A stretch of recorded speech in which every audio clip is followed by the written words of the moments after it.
안녕하십니까.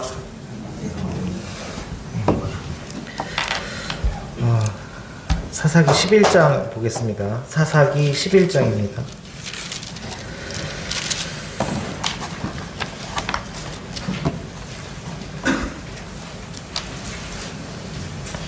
네, 사사기 11장을 보겠습니다. 앞서 사회 형제님께서 말씀하신 대로 참 이 시간에서 주님께서 참 입술을 주장해 주시기를 좀 간구한 마음이 있습니다. 사사기 11장에는 사사기에 기록된 사사들 중에 8번째 사사였던 입다에 대해서 나오는데요. 입다에 대해서 좀 나누기를 원합니다. 이 사사 입다의 행적은 사사기 10장 6절로부터 12장 7절까지에 나타나게 되는데요. 사사 입다에 대해서 잘 아시리라고 생각도 되고 또 모임 가운데서도 교제가 된 줄로 알고 있습니다. 간단하게 좀 입다의 행적을 좀 살펴보면요. 일단 10장부터 나오는데요. 10장에는 사사 야일 이후에 입다가 등장하기 전까지 이스라엘 자손들이 주님을 떠나고 이방신들을 섬기는 그런 죄악으로 인해서 주님께서 암몬 족속을 통해 이스라엘을 징계를 하셨던 것을 보게 됩니다. 참고로 이 시기에 그 이스라엘 족속들이 이제 범했던 그 죄악이 그 우상 숭배가 그 전보다 더욱 극심해졌다는 것을 볼 수 있는데요. 그 전에는 이제 목전에서 악을 행하였다, 아니면 뭐 바알이나 아세라를 섬겼다, 이렇게 표현을 하고 있는데, 앞에 10장 6절을 보시면 이스라엘 자손이 다시 여호와의 목전에 악을 행하여 바알들과 아스다롯과 아람의 신들과 시돈의 신들과 모압의 신들과 암몬 자손의 신들과 블레셋 사람들의 신들을 섬기고 여호와를 버리고 그를 섬기지 아니함으로 이렇게 나옵니다. 엄청나게 많은 신들이 나오는 것을 보게 됩니다. 그전에는 보다 비교도 할 수 없는 많은 신들이 10장에 등장을 합니다. 여러 지역들이 나오고 족속들이 나오는데요. 그러니까 가나안 지역과 또 그 주변에 있는 그 모든 이방 신들이 이제 이스라엘 백성들의 삶 가운데 이렇게 다 들어왔다는 것을 여기서 보여주고 있습니다. 이런 좀 무차별적인 우상 숭배로 인해서 주님은 암몬 자손을 사용을 하셔서 이스라엘 백성들을 징계를 하시게 되고, 10장 후반 쪽에 가면 이제 그것을 통해서 이스라엘 백성들이 회개를 하고 그런 것들을 제하여 버리고 주님 앞에 돌아오는 것을 볼 수 있습니다. 그러면서 이제 암몬 자손과 싸우는 것을 준비를 하게 되고요. 이제 11장으로 보시면 11장 1절부터 28절간에는 입다의 배경과 또 그가 사사가 되기까지의 과정, 정확히는 이제 우두머리가 되기까지의 과정, 그리고 암몬 족속들과 벌인 어떤 역사적인 변론들이 나오고 있습니다. 또 29절 이후로는요, 암몬 자손을 물리치는 그런 장면과 함께 또 아주 유명한 이야기죠. 또 비극적인 이야기인데 입다의 서원을 볼 수 있습니다. 그리고 12장에는 암몬 자손을 물리치고 난 후에 에브라임 사람들과 벌인 내전이 기록되어 있습니다. 입다가 처음 활동을 시작했던 지역이 이제 길르앗이라는 지역인데, 이곳은 요단강 동쪽에 있습니다. 우리 지도를 좀 기억해 주십시오. 요단강 동쪽에 있습니다.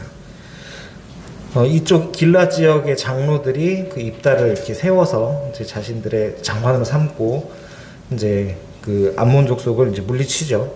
그 후에 그 요단강 서쪽에 있는 에브라임 지파에서 왜 우리를 빼고 이렇게 너 혼자 나가 싸웠냐 이러면서 이렇게 시비를 겁니다. 그래서 그걸 이제 물리치게 되고 이제 제압을 하게 되죠. 그렇게 해서 이제 이스라엘 전체에 아마 영향을 끼치는 사사가 되었다라는 부분들을 이렇게 표현하지 않았나, 이렇게 기술을 하고 있지 않나 보게 됩니다. 그리고 이제 12장 7절을 끝으로 6년 동안의 사사 입다의 시기를 마무리를 하고 있습니다. 이런 내용 중에 11장에 나오는 입다의 서원을 중심으로 좀 묵상한 것을 나누기를 원합니다. 11장 29절부터 좀 같이 보도록 하겠습니다.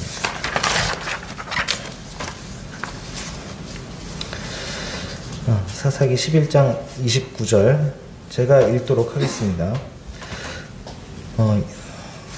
이에 여호와의 영이 입다에게 임하시니 입다가 길르앗과 므낫세를 지나서 길르앗의 미스베에 이르고 길르앗의 미스베로에서부터 암몬 자손에게로 나아갈 때에 그가 여호와께 서원하여 이르되 주께서 과연 암몬 자손을 내 손에 넘겨주시면 내가 암몬 자손에게서 평안히 돌아올 때에 누구든지 내 집 문에서 나와 나를 영접하는 그는 여호와께 돌릴 것이니 내가 그를 번제물로 드리겠나이다 하니라. 여호와의 영이 입다에게 임하고 이제 암몬 자손을 치러 나아갈 때 입다가 서원을 합니다. 암몬 자손을 암몬을 이제 내 손에 넘겨 주시면 이제 내가 돌아올 때 나를 영접하는 자를 번제물로 드리겠다. 여호와께 돌리겠다. 이렇게 말을 하고 있습니다.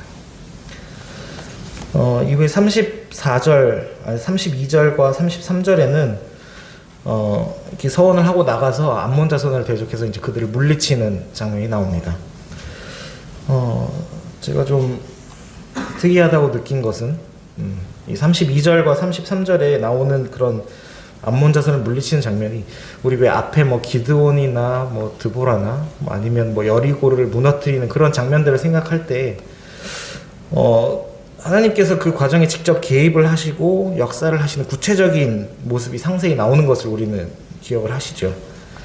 근데 반면에 입다의 승리는 그냥 담백하게 그냥 사실만을 기술합니다. 물리쳤다 이렇게 기록을 하고 있습니다. 그래서 이걸 볼 때 오히려 입다의 승리보다도 그 앞뒤에 나오는 입다의 서원을 조금 더 강조를 하고 있지 않나 생각이 듭니다. 34절로 40절에는 이제 그 후에 그 서원에 대한 보응이 나오게 되는데 34절을 읽겠습니다. 입다가 미스바에 있는 자기 집에 이를 때 보라 그의 딸이 소고를 잡고 춤추며 나와서 영접하니 이는 그의 무남동녀라. 입다가 이를 보고 자기 옷을 찢으며 이르되 어찌할꼬 내 딸이여 너는 나를 참담하게 하는 자요 너는 나를 괴롭게 하는 자 중에 하나로다. 내가 여호와를 향하여 입을 열었으니 능히 돌이키지 못하리로다 하니. 이제 승리한 입다가 돌아오게 될 때 그 무남동녀 딸이 입다를 영접하게 됩니다. 그리고 자신이 서원한 대로 하지만 슬픔과 괴로움 가운데 그 딸을 제물로 서원물로 드리게 되는 것을 보게 됩니다.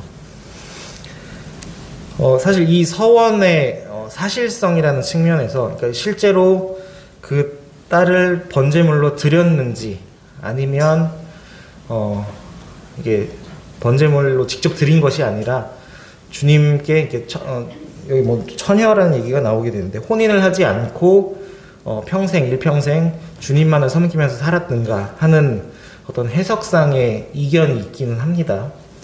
이게 뭐 두 가지 해석이 뭐 문자적이냐 비유적이냐 이런 게 아니라 문자를 해석함에 있어서 두 가지 견해가 있습니다. 자세한 내용은요, 그 횃불 주석이나 뭐 입다에 관한 책들을 보시면 되게 자세히 많이 나옵니다. 근데 그것을 오늘 좀 얘기를 하려는 건 아니고요. 비록 이제 그 두 가지 견해를 확정을 할 수는 없으나, 일단 1차적으로 보이는 어떤 제물로 드렸다라는 사실을 전제를 하고, 교재를 준비를 했습니다. 만약에 진짜 그 딸을 번제물로 드렸다면, 진짜 양을 잡아서 주님께 드리는 그런 제물로서 드렸다면 과연 이 사건은 어떤 의미가 있겠는가 하는 부분을 묵상을 하였습니다. 우리 사람을 그 제물로 드리는 것을 인신공양이라고 합니다. 그죠? 인신공양이라고 하는데 그러니까 입당 인신공양을 서원으로 한 거예요. 근데 처음에 딱 이 장면을 먼저 보면서 제일 먼저 든 생각은 도대체 왜 이런 서원을 했는가 하는 것이었습니다. 그러니까 이게 뭐 배경적으로 왜 그랬지 이런 것보다도 그냥 그 자체가 말이 안 되는, 좀 굉장히 감정이 확 끌어오르더라고요. 딸이 있어서 그런지.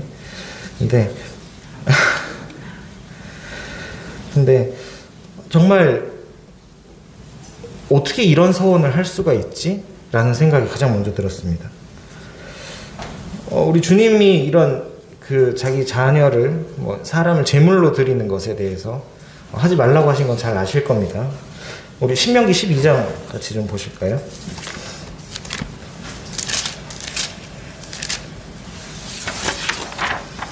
잘 아시는 말씀이지만 함께 찾아보겠습니다. 신명기 12장입니다. 신명기 12장 31절인데요.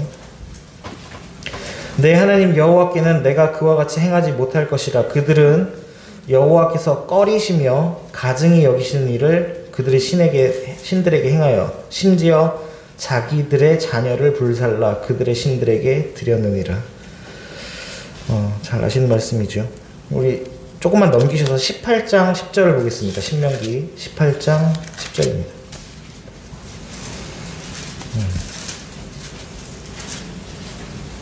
9절이네요. 신명기 18장 9절부터 10절 읽겠습니다. 내 하나님 여호와께서 내게 주시는 땅에 들어가거든 너는 그 민족들의 가증한 행위를 본받지 말 것이니 그의 아들이나 딸을 불 가운데로 지나게 하는 자나. 여기까지. 또 레위기 20장은 제가 그냥 읽겠습니다. 자식을 몰렉에게 주는 자. 그래서 그렇던 인신자사 그렇게 표현을 하면서 자기 자식을 제물로 드리는 행위를 굉장히 가증하게 여기신다고 하시고 절대 하지 말 것을 말씀하셨습니다. 아까 말씀드린 레위기 20장에는 그렇게 하는 자는 돌로 쳐 죽이라고 주님께서 명령하셨습니다. 뭐 그 외에도 많은 사례들이 어떤 인신제사에 대해서 나오고 있고 그것을 하지 말라고 하신 말씀을 보게 됩니다. 그러니까 이렇게 엄격한 주님의 규례가 있는데도 불구하고 이 입다는 왜 그런 서원을 드리게 되었을까요? 사실 뭐 정확하게 성경에서 입다가 이런 마음으로 드렸다 이런 건 나오지는 않습니다. 그래서 정확히 그 마음을 알 수는 없지만 또 반면에 주님께서 이렇게 그 마음을 이렇게 딱 한 가지 원인을 이렇게 적어주지 않으신 것은 또 그 주변을 살펴보고 또 분별을 하라는 뜻으로 생각이 됩니다. 일단 먼저 그 입다의 배경을 좀 살펴보려고 하는데요. 사사기로 다시 돌아오셔서 사사기 11장부터 조금 더 살펴보기를 원합니다. 사사기 11장 1절부터 3절을 좀 보겠습니다. 제가 읽겠습니다. 길르앗 사람 입다는 큰 용사였으니 기생이 길르앗에게서 낳은 아들이었고 길르앗의 아내도 그의 아들을 낳았더라. 그 아내의 아들들이 자라매 입다를 쫓아내며 그에게 이르되 너는 다른 여인의 자식이니 우리 아버지 집에서 기업을 잊지 못하리라 한지라. 이에 입다가 그의 형제들을 피하여 돕당에 거주하매 잡류가 그에게로 모여와서 그와 함께 출입하였더라. 일단 그 맨 1절에 입다는 기생이 낳은 아들이었습니다. 뭐 기생이라고도 적고 있지만 소위 이제 매음을 하는 여인도 보기도 합니다. 어쨌든 그 율법에서 이런 사생아라고 하죠. 이런 어떻게 보면 낳지 말았어야 할 그런 출신을 갖게 되는 겁니다. 그런 굉장히 부도덕하고 율법에 어긋난 출신의 성분을 갖고 있고 또 2절을 보게 되면 그 이제 본처의 후생들이 이제 이 입다를 내쫓습니다. 이제 입다에게는 내가 쫓겨서 이제 쫓겨나게 되는데 입다에게는 이런 핍박에 대한 반발심이 있었을 겁니다. 그리고 굉장히 분노를 했을 겁니다. 3절에 보시면 형제를 피하여라고 이렇게 표현을 하는데, 이 피한다고 하는 거는 위협이 있으니까 피하는 거죠. 그만큼 형제들이 핍박을 많이 했던 것을 생각할 수 있습니다. 그리고 좀 7절을 보시면 이제 나중에 나온 얘기입니다만, 입다를 이제 길앗 장로들이 청할 때 이렇게 얘기를 합니다. 입다가 길앗 장로들에게 이르되 너희가 전에 나를 미워하여 내 아버지 집에서 쫓아내지 아니하였느냐. 단지 그 가정 안에서 그 형제들에 의해서 쫓겨난 것뿐만이 아니고요, 이 장로들도 너희도 나를 미워하고 나를 쫓아내지 않느냐 하면서 어떻게 보면 사회적인 핍박을 생각을 할 수 있습니다. 그 당시를 생각해 보면 그 공동체 안에서 살아갈 수가 없을 정도로 핍박을 받았고, 거기를 그것을 피해서 이주를 했던 것을 보게 됩니다. 3절로 돌아와서 다시 보시면 이에 있다가 그 형제들을 피하여 돕당에 거주하매 라고 하면서 이 길앗을 나와서 돕당으로 향합니다. 돕당은요, 위치가 명확하진 않을 수도 있습니다만 사무엘하 10장 6절에 어떤 이방 지역의 한 부분으로 이렇게 나타나고 있습니다만은, 어쨌든 이방 지역인 건 맞습니다. 그래서 이 핍박을 피해서 이방 지역으로 가서 살게 되는 거죠. 이방 지역이라고 하는 거는 이제 이방 문화를 접하면서 살아간다는 얘기고, 안 그래도 이제 내 고향에서 핍박받아서 쫓겨난 사람이 그 새로운 문화를 접하면서 살게 될 때 굉장히 부정적인 거는 빨리 잊어버리게 되고, 새로운 나를 받아준 곳에 대해서 굉장히 자연스럽게 스며들었던 것을 생각할 수 있습니다. 근데 한 가지 아이러니한 거는 이스라엘 땅들이 이미 모든 이방 문화가 들어오기는 했었습니다. 그리고 이제 3절 조금 더 보시면 그 돕당에 거주함에 잡류가 그에게로 모여와서 그와 함께 출입하더라. 이 잡류라고 하는 것은 영어 성경에서는 레인맨이라고 해서 허세를 부리는 사람들 이런 표현을 쓰기도 하고요. 여러 가지 표현이 있습니다만은 오늘날 표현을 하면 건달들, 이렇게 조폭들, 이런 덩어리들, 이런 느낌. 왜 어떤 거룩함과는 굉장히 동떨어진 무리들이라는 것을 생각을 할 수 있습니다. 물론 이제 그 당시 이스라엘 땅에서도 거룩함을 찾을 수 있었는지는 잘 모르겠습니다만은, 그가 이제 이 입다는 그 자신의 고향에서 쫓겨났으며 그 이방 땅에서 그런 잡류들과 어울리면서 살아가게 되었던 것을 보게 됩니다. 이런 배경을 가진 입다에게서 사사로서의 어떤 주님의 일꾼으로서의 어떤 면모를 도저히 찾아보기 어렵다고 생각이 듭니다. 그런데 문제는요, 이 암몬을 물리치기 위해서 길르앗 장로들이 입다를 청합니다. 우리 머리와 장관으로 삼으려고. 길르앗 장로들은 이 암몬을 물리치는 것을 어떤 힘을 원했던 거죠. 이런 잡류들과 어울리면서 소위 힘을 좀 쓰는 무리들을 이끌고 있는 입다를 청하겠던 거고요. 반면에 입다 입장에서는요, 나를 핍박하고 나를 쫓아냈던 고향으로 가서 내가 그들의 머리가 되려고 합니다. 뒤에 보시면 나오는데, 나를 머리로 삼겠느냐 이렇게 해서 소위 이제 딜을 치고 들어가는 겁니다. 나를 거래를 하는 거죠. 내가 내 무리들의 힘으로 암몬을 이길 테니까 나를 너희들의 우두머리로 삼아라. 그래서 이렇게 들어옵니다. 전혀 성경적이고 주님의 보시기 합당한 과정은 아니었어요. 그죠? 어떻게 보면 인간적인 이해타산에 의한 협잡 같은 그런 상황이 벌어지고 있습니다. 어떻게 보면 이 당시의 어떤 영적인 결핍을 단적으로 보여주고 있는 모습일 수도 있겠습니다. 그런데 또 좀 넘어가 보시면 11절을 보시면 이런 과정을 통해서 이제 이스라엘 자손 길르앗 무리들의 앞장서서 암몬을 물리치겠다고 나선 이 입다는 여호와 하나님 앞에 나아가서 내가 먼저 앞장서서 물리치겠다라는 고백을 하게 되는 것을 보게 되고요. 그리고 29절, 11장 29절에 가시면 아까 읽었던 말씀인데요. 여호와의 영이 입다에게 임하시니라고 하면서 그는 주님의 임재를 받은 일꾼이 됩니다. 참 과정상에서는 어떻게 이렇게 하면서 됐을까라는 생각이 듭니다만, 그럼에도 불구하고 주님은 이 입다를 세우셨고 주님께서는 쓰셨습니다. 반대로 얘기하면 주님께서는 이미 선택을 하셨던 거고, 그 과정에서 물론 인간의 어떤 방법을 동원을 했을지 몰라도 주님께서는 이 장면을 만들기 위해서 그들을 인도하셨던 것을 또한 생각할 수 있습니다. 어찌됐든 이제 여호와의 영이 임해서 이제 암몬 자손을 치러 가면 되는데, 여기서 이제 그 문제의 서원을 하게 됩니다. 서원이라는 거를 한번 좀 생각을 해보시게 되면, 서원을 많이 이야기는 합니다만은 전 이렇게 좀 많이 공부를 해야 됐었습니다.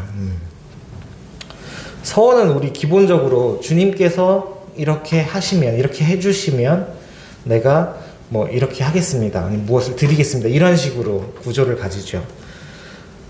이런 구조를 보게 되면요, 얼핏 거래를 하는 것처럼 느끼게 됩니다. 그래서 뭐 소위 이제 기독교 비판한다 뭐 이런 사람들은 뭐 이렇게 뭐 거래를 하는 이런 식으로 주님을 이렇게 비하를 하기도 합니다. 그런데 주님은, 우리가 알다시피 주님은 사람과 거래를 하거나 뭐 어떤 계약을 하거나 내가 이렇게 하면 네가 이렇게 하면 내가 이렇게 해줄게, 이런 분이 아니시죠.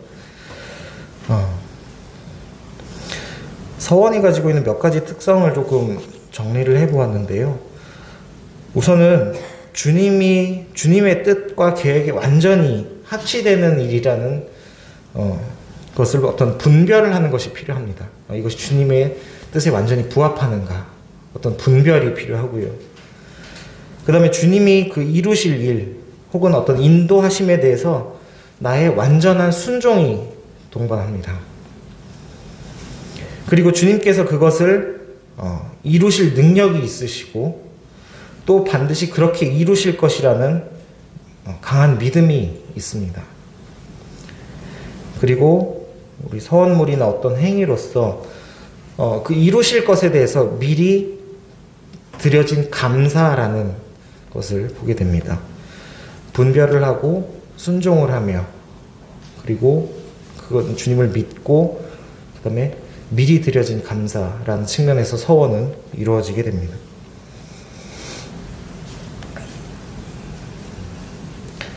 그래서 입다가 드린 이 서원이 어떤 거래였다든지 아니면 인신공양을 대가로 이루어낸, 이렇게 얻어낸 승리라든지 하는 그런 해석은 우리는 완강하게 거절을 하게 됩니다.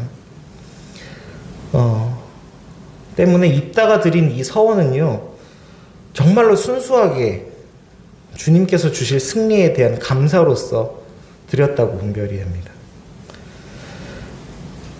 다만 아까 말씀드린 그 네 가지 측면에서는 충분히 합치를 하고 있지만, 그 드리고자 하는 서원물에 있어서 문제가 있었던 것을 우리는 생각하게 됩니다. 앞서 설명드린 이방 문화에 젖어 있어서 자기 삶 가운데서 미처 떨쳐내지 못한 그런 어떤 인습이랄지, 혹은 어떤 자기가 이렇게 이끌던 무리들이 있었죠. 그러니까 호승심, 이런 것들에 의해서 무턱대고 그냥 툭 튀어나왔을 수도 있어요. 주님 앞에서 전혀 앞뒤를 가리지 않고 분별하지 않은 그런 서원이었을 수도 있고, 혹은 앞서 우리 읽어본 그 신명기와 레위기에 나오는 그런 주님께서 강하게 말씀하신 주님의 말씀에 대해, 주님의 율법에 대한 무지였을 수도 있습니다.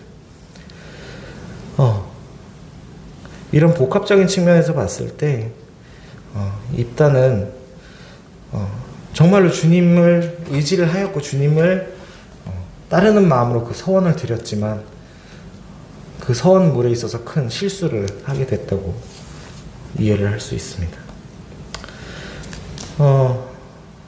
이렇게 왜 이런 서원을 하였을까라는 질문을 좀 어느 정도 해결을 하고 나니까, 두 번째 드는 질문은, 그렇다면 왜 주님은 이 서원을 받으셨나라는 질문이 들었습니다.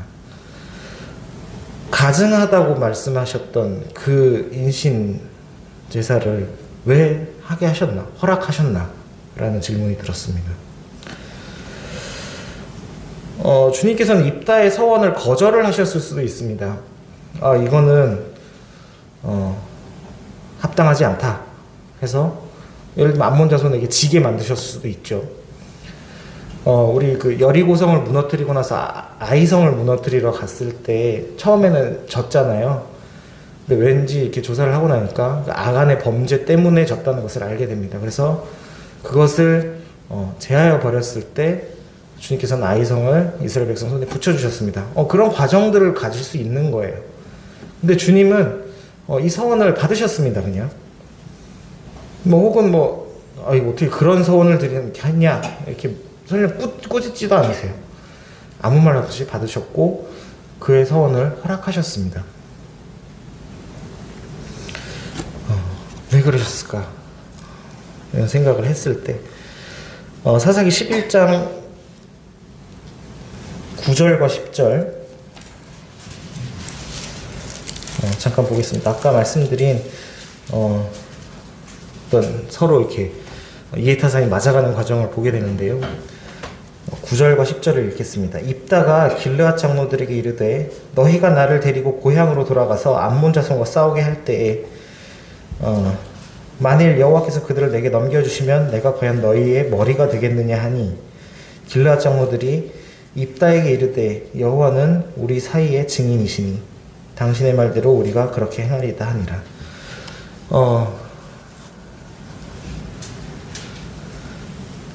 주님의 계획 가운데 이스라엘 백성들이 암몬 자손을 이겨내고 주님 앞으로 돌이키는 것은 우리 앞에 10장에 나와 있습니다.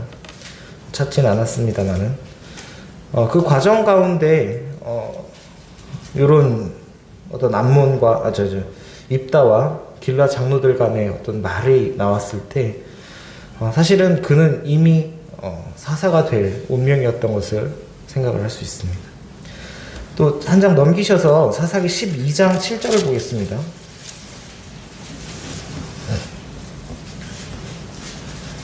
아까 마지막이라고 말씀드렸는데 12장 7절에 입다가 이스라엘의 사사가 된 지 6년이라 길앗 사람 입다가 죽음에 길앗에 있는 그의 성읍에 장사되었더라. 여기서 이제 사사가 됐죠. 우리는 이미 알고 있지만 그 당시에는 입다가 승리를 하고 주님의 영의 인도를 받아서 사사로서 6년을 다스리게 되는 것을 이제 이렇게 경험을 하게 되는 거죠. 주님의 입장에서는요, 입다는 이미 사사였고요, 사사가 될 사람이었다는 것을 먼저 생각을 해야 됩니다. 비록 그들이 과정 가운데서 인간적으로 내가 이렇게 하면 이렇게 되고 나한테는 이게 좋고 그러면 암몬을 물리치고 이런 생각들을 막 할 수 있고 막 주판을 튕길 수는 있겠지만 그 또한 역시 주님께서 허락하신 역사였다는 것이고 주님의 손 안에서 이루어지는 것이었다는 것을 생각합니다. 그의 결과가 사사가 6년 동안 입다가 사사로 6년 동안 있었다는 것이 기록으로 남아 있습니다.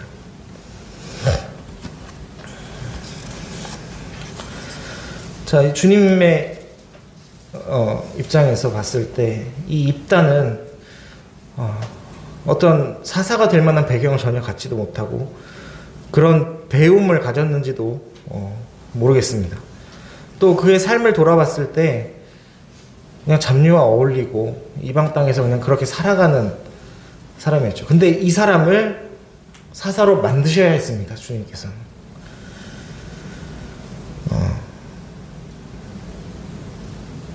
이스라엘을 이끌어야 할 주님의 말씀대로 이스라엘을 이끌어야 할 그 사사의 책임, 그 책임이 있다는 몰랐지만 주님은 이미 예정을 해두고 계셨고 그것을 만들어가고 계셨습니다. 앞서 그런 어떤 입다의 배경이나 여러 가지 또 더 읽으시면 성격이나 이런 것도 나오게 되는데요. 전혀 일꾼에 합당하지는 않겠지만 그러나 주님께서는 그걸 입다를 만드셔서 당신의 일꾼으로 사용하셨던 것을 생각하게 됩니다.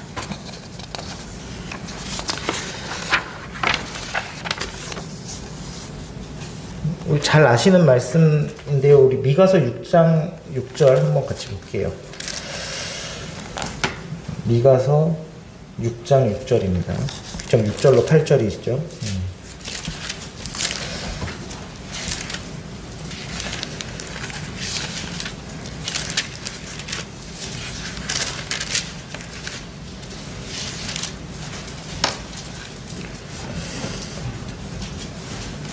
네, 제가 읽겠습니다.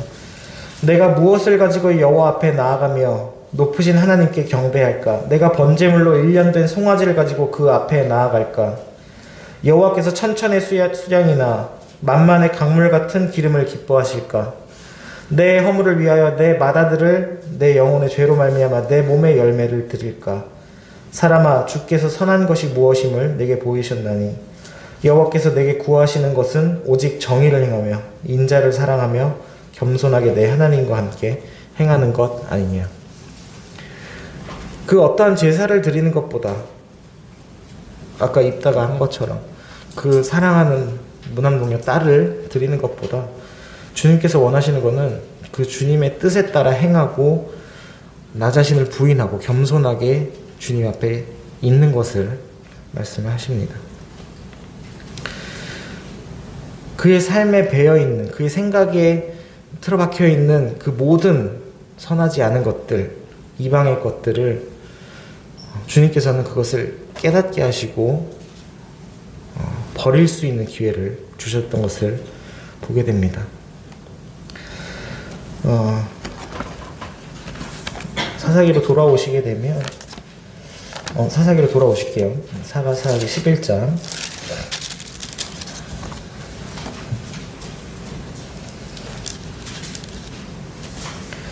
11장 35절.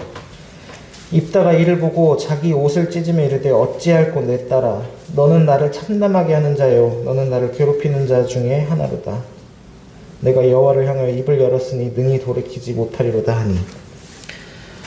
입다는 이 사건을 통해서 철저하게 깨달았을 겁니다. 내가 생각하는 것들이 주님 앞에서 악한 것이 많구나. 주님께서 진정 기뻐하는 것이 무엇인지 배울 수 있는 계기가 됐을 겁니다. 이런 슬픔과 괴로움 가운데 주님을 배워나갔던 것을 보게 됩니다.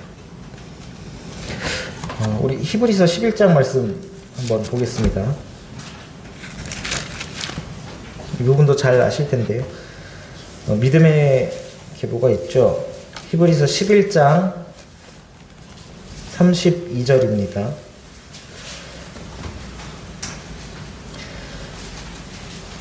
내가 무슨 말을 더 하리요? 기드온, 바락, 삼손, 입다, 다윗 및 사무엘과 선지자들의 일을 말하려면 내게 시간이 부족하리로다. 입다는 믿음의 일꾼으로 기록이 되어 있습니다. 어떤 주님 앞에서 그런 가증스러운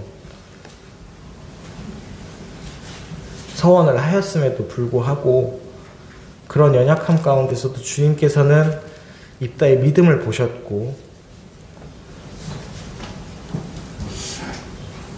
또 입다는 그런 믿음으로 주님 앞에 나아갔으며 주님께서 승리하실 것을 믿었던 것을 생각을 하게 됩니다.